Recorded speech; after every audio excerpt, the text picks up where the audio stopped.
ആയി പെട്ടെന്നൊരു അവിയൽ ഉണ്ടാക്കിയെടുക്കാം. പച്ചക്കറികളെല്ലാം നീളത്തിൽ അരിഞ്ഞെടുത്തിട്ടുണ്ട്. ഇതിലേക്ക് മഞ്ഞൾപ്പൊടി, ഉപ്പ്, ആവശ്യത്തിനുള്ള വെള്ളം കൂടി ചേർത്ത് മൂടി വെച്ചൊന്ന് വേവിച്ചെടുക്കാം. ഇതിലേക്ക് അരപ്പ് വേണം. തേങ്ങ, പച്ചമുളക്, ചെറിയ ജീരകം, ചെറിയ ഉള്ളി ഇതൊന്ന് ചതച്ചെടുക്കാം. ഇപ്പോൾ നമ്മുടെ പച്ചക്കറികളെല്ലാം പകുതി വേവായി വന്നിട്ടുണ്ട്. നടുവിലേക്ക് നമ്മൾ നേരത്തെ അരച്ച് വെച്ചിട്ടുള്ള അരപ്പ് ചേർത്ത് കൊടുക്കാം. ഇനി ഇതൊന്ന് മൂടി വെച്ച് ഒരു 5 മിനിറ്റ് ലോ ഫ്ലെയിമിൽ നമുക്കൊന്ന് കുക്ക് ചെയ്തെടുക്കാം. കുറച്ച് കറിവേപ്പില കൂടി ഇട്ടൊന്ന് മൂടി വെച്ച് വേവിച്ചെടുക്കാം.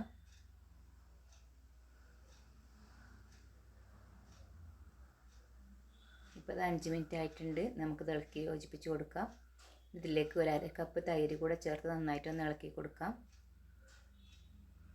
ഈ പച്ച വെളിച്ചെണ്ണ കൂടി തൂവിയിട്ട് നമുക്കിത് ഉപയോഗിക്കാം. നല്ല ടേസ്റ്റി ആയിട്ടുള്ള അവിയലാണ്. സിമ്പിളായിട്ട് ടേസ്റ്റിയാണ്. എല്ലാവരും ഉണ്ടാക്കി നോക്കൂ.